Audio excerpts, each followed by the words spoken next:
About a year and a half ago, jihadis opened fire and detonated explosive vests at an Eagles of Death metal concert in Paris, killing 89 people and seriously injuring many more. Yesterday, on the 4-year anniversary of the murder of British soldier Lee Rigby by 2 converts to Islam, a Muslim suicide bomber named Salman Abedi attacked a bunch of teenage girls at an Ariana Grande concert in Manchester. And despite all these suicide bombers, our religion does not allow suicide. قاتلوا نفسه في النار. If you kill yourself, you're in hell. But what we see in the patterns of suicide terrorism since 1980 is that suicide terrorists are overwhelmingly walk-in volunteers who are not longtime members of the organization, and they're joining typically just a few months or even just a few weeks to do their actual suicide attack, and their core motive, there's some variation, but their core motive is to cause combat forces that are sitting right now on the territory to leave that territory. And so absent that situation, we rarely see terrorist leaders able to mobilize support for their plans. So you're saying the reason is not in and of itself then fundamental Islam, because there's a political goal to it. Isn't that part of your argument? Exactly right. Yeah. Generally about terrorism, okay, and we know from the statistics that overwhelmingly people who are suicide bombers are Muslims, and we look at the attacks recently and there is a common thread running through it that is Islamic. A lot of people will deny that, but that's just what the facts say.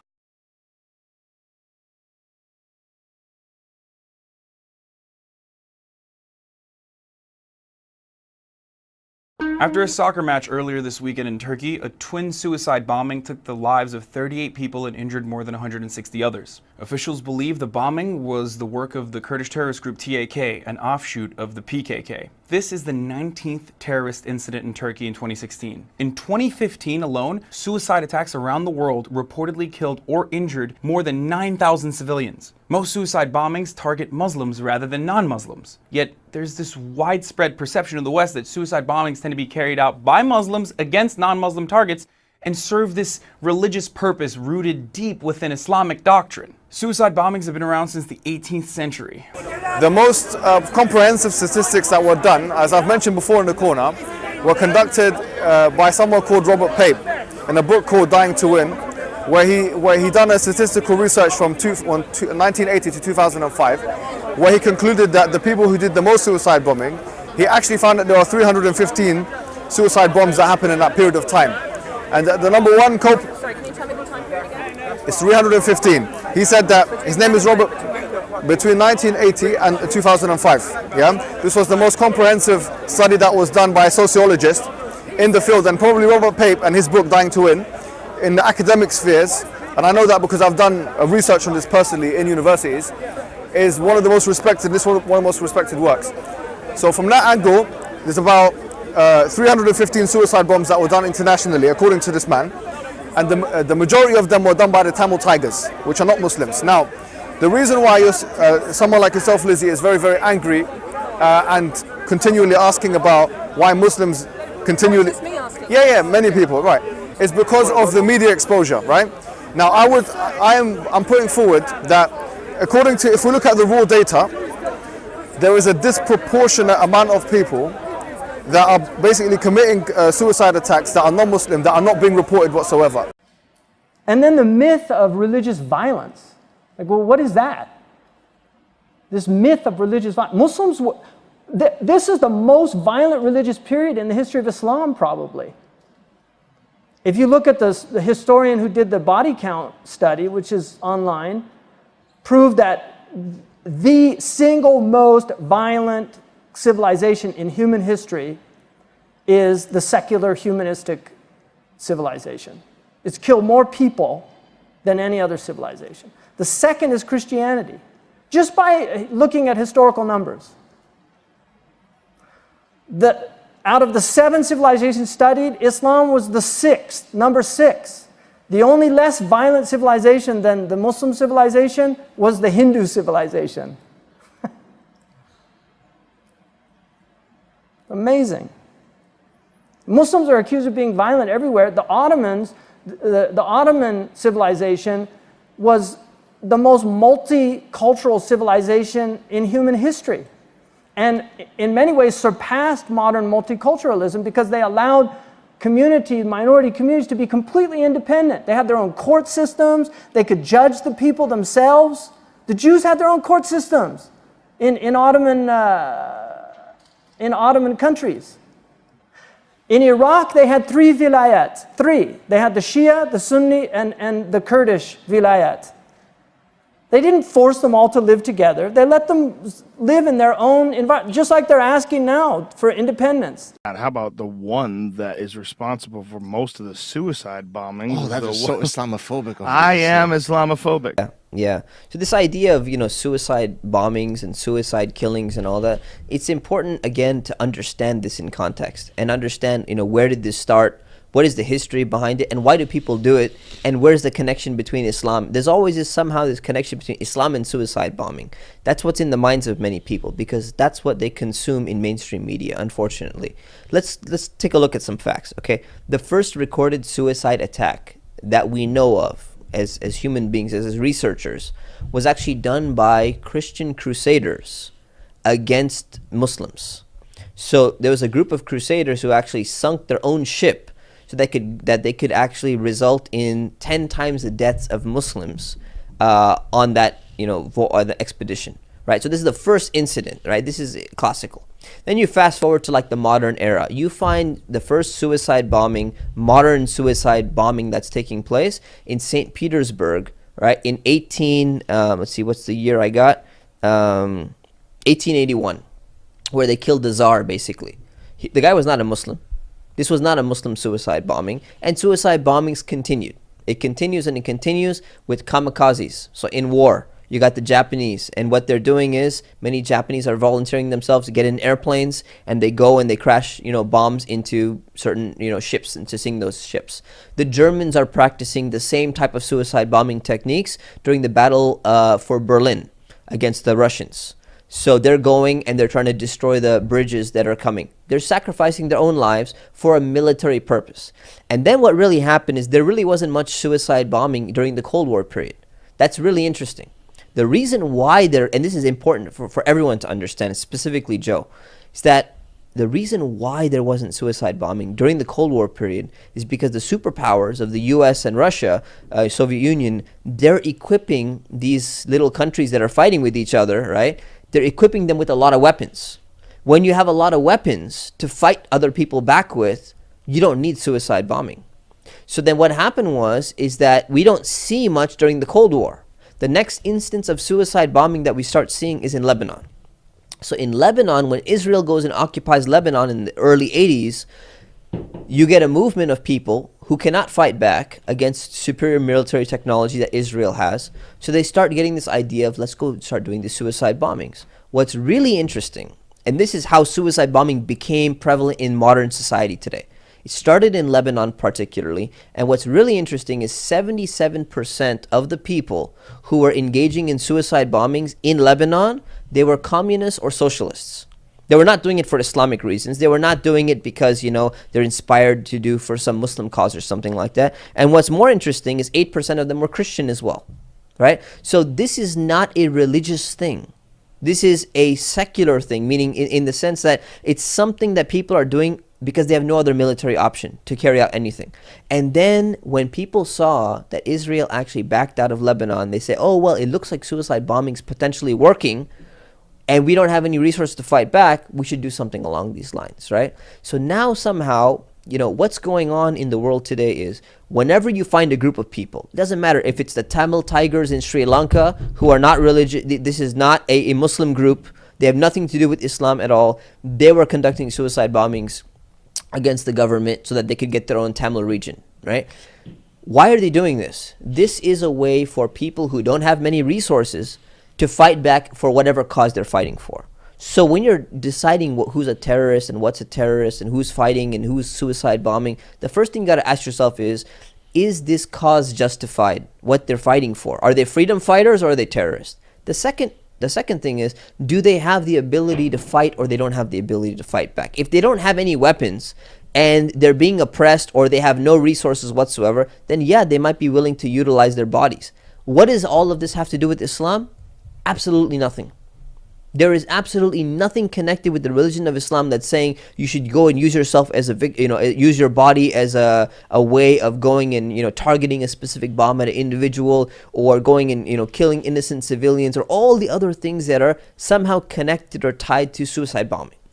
So this idea of Islam is responsible for suicide bombing is just another one of those just fake misleading propaganda statements that just keeps being thrown out there. Terrorism, 9/11 for instance, according to classical Islamic law, is classified as hiraba, which carries the death penalty. Jihad is not the same as a militant perspective. Jihad just means the use of proportional force, which exists in most cultures, just war doctrine. Terrorism is something else. Terrorism is the arbitrary targeting of the innocent in order to place pressure on governments, which is something that doesn't have origins in Islamic culture or ethics and comes out of the French Revolution and certain 19th century anarchist movements that use terrorism. Its adoption in the Muslim world is very recent and is an expression of westernization. But terrorism, 9/11 for instance, according to classical Islamic law, is classified as hiraba, which carries the death penalty. So there isn't really an issue. The problem is people in the West don't know who speaks for Islam, and in most cases they don't even think that they should ask. Islam has leaders and muftis and Islamic universities that issue declarations on these things, but everybody's very vague about what Muslims actually think. So they know about Abu Qatada or whoever, but they don't know what the Mufti of Egypt is saying about anything. It's pretty hopeless, really. And it kind of takes away the context of what is the political circumstance going on in that specific area, in that country, where we need to analyze, is this struggle just or unjust? Killing of innocent civilians is never just. It's never allowed in Islam. But that's not even, when people say suicide bomb, they're not even talking about that. They have a problem with this idea of suicide and bombing and killing or whatever it is. This is a military thing. It's a political thing. In order for this to take place, there needs to be a political context. That's what needs to be kept in mind. And who substantiate academics, they don't bring them on mainstream media because it doesn't support the narrative. No. And it would educate the public to the awareness of really what's going on in these areas of the world. That Robert Pape, the terrorist expert, he analyzed over 1,000 different terrorist attacks to date, and he talks about this has little to nothing to do with Islam or religion. A lot of times he said that many of these are secularists, he says, and people are about to do a suicide attack, and now they're going to face death, and all of a sudden they become religious. Right. Because that's it. Now people find God at the end. Right. And now they cling on to it. But in reality, it's because they want the occupying force out of there, and like you're saying, they have no other means. Right.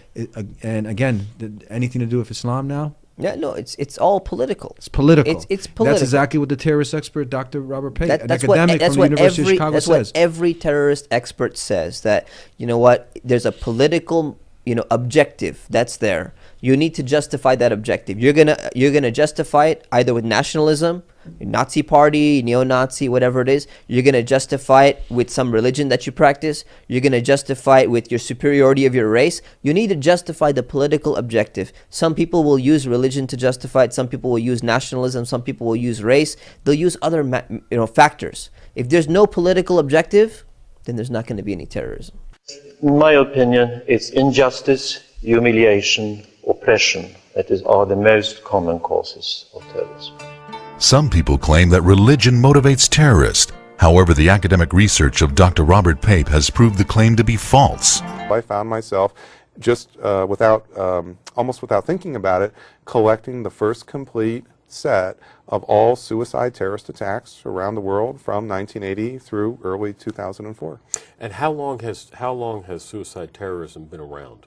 Oh, actually, for thousands of years, the very first suicide attackers are the Jewish zealots in Zachari in the 1st century A.D.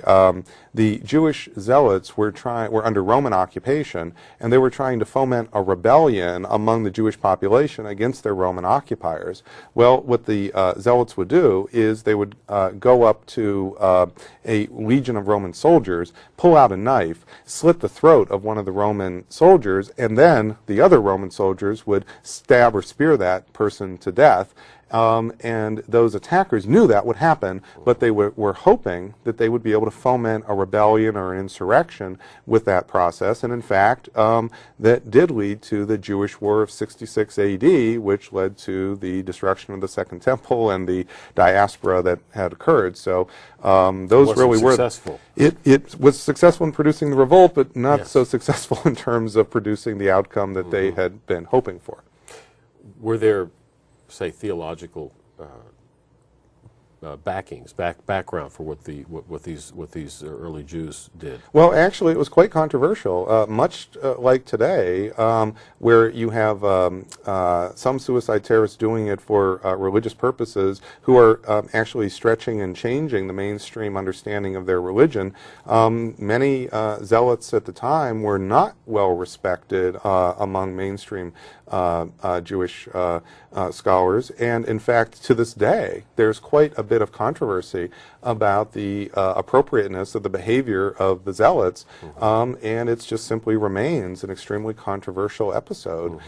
Nowhere near, yes, the zealots were claiming that they were partly acting out of religious commitment to end an occupation, but that doesn't mean that mainstream understanding of Judaism accepted their behavior as legitimate. And so this phenomenon then is clearly not of suicide terrorism. It's not limited to fundamentalist Islam. That's exactly right, and that's one of the big things that jumped out of my study. You see, when I collected that database of the suicide attackers from 1980 to early 2004, I ended up studying 462 suicide terrorists who actually killed themselves. And the first thing that jumped right out at me is that over half are secular. The world leader in suicide terrorism is the Tamil Tigers in Sri Lanka. They're a Marxist group, a secular group, a Hindu group. Over a third of the Muslim suicide terrorist attacks are by secular groups such as the PKK, which is a Kurdish terrorist organization in Turkey, which is also Marxist, that is anti-religion in orientation. And so it's really quite misleading to believe that suicide terrorism is mainly a product of religion or specifically Islamic fundamentalism.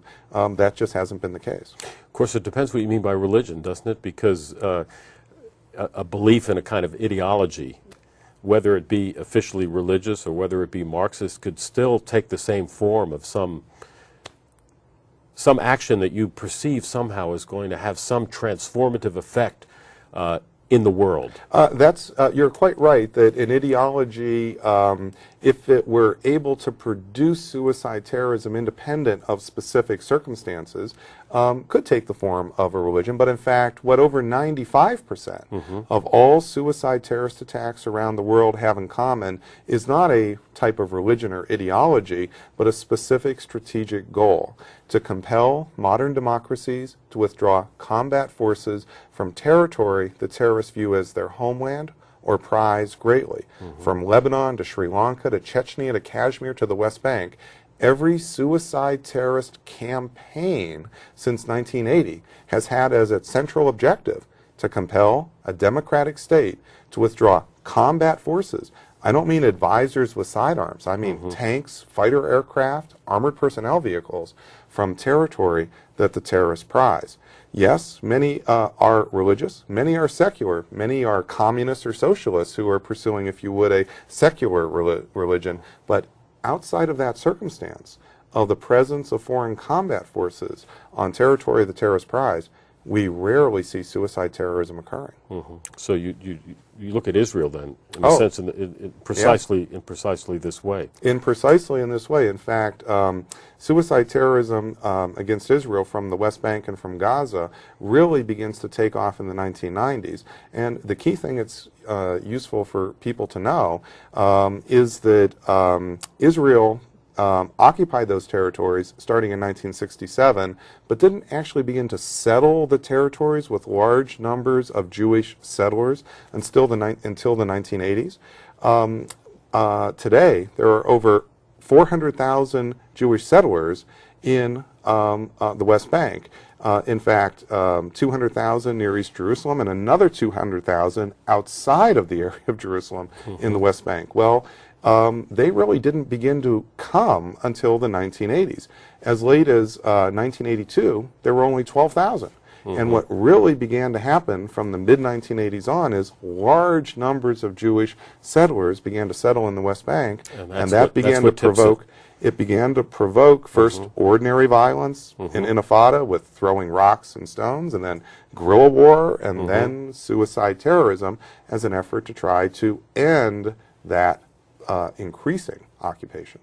Now, you teach at the University of Chicago, which is sort of famed for its interdisciplinary, I don't know whether it's still the case, you know, the Committee for Social Thought and so on. So have you talked about your theory, say, with people in religious studies? Yeah, absolutely. And did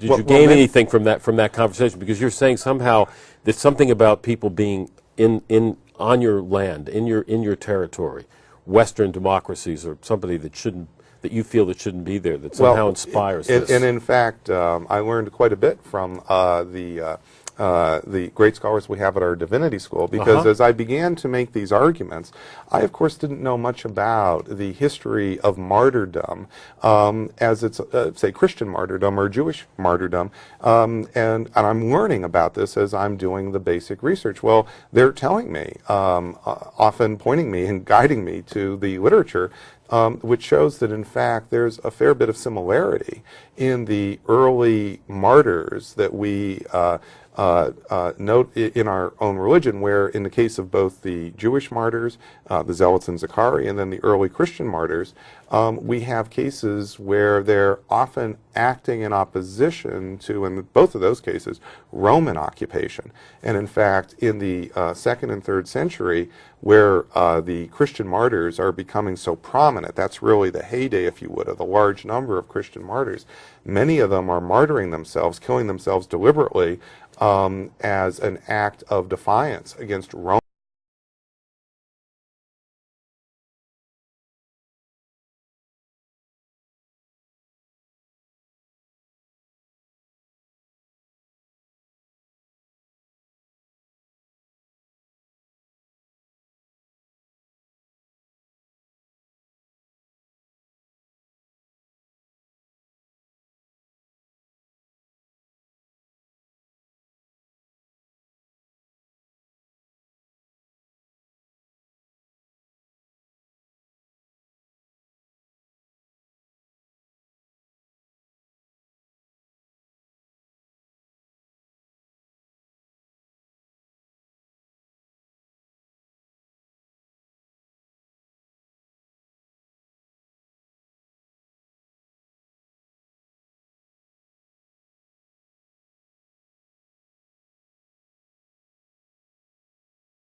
But it certainly feeds into, very strongly into, religious ideology. I mean, give us a sense of the mind of one of these terrorists who's recruited. Give me a sense of what's going on in that person's mind and how the terrorist organizations recruit these people? Well, we see three individual patterns in the individual motivations of suicide terrorists. Some are clearly interested in social prestige, which is why they make martyr videos or do it with friends, do it as part of friendship groups. The Hebron soccer team, for instance, 4 of the members of the Hebron soccer team conducted suicide terrorist attacks on the West Bank in the Second Intifada just 2 years ago.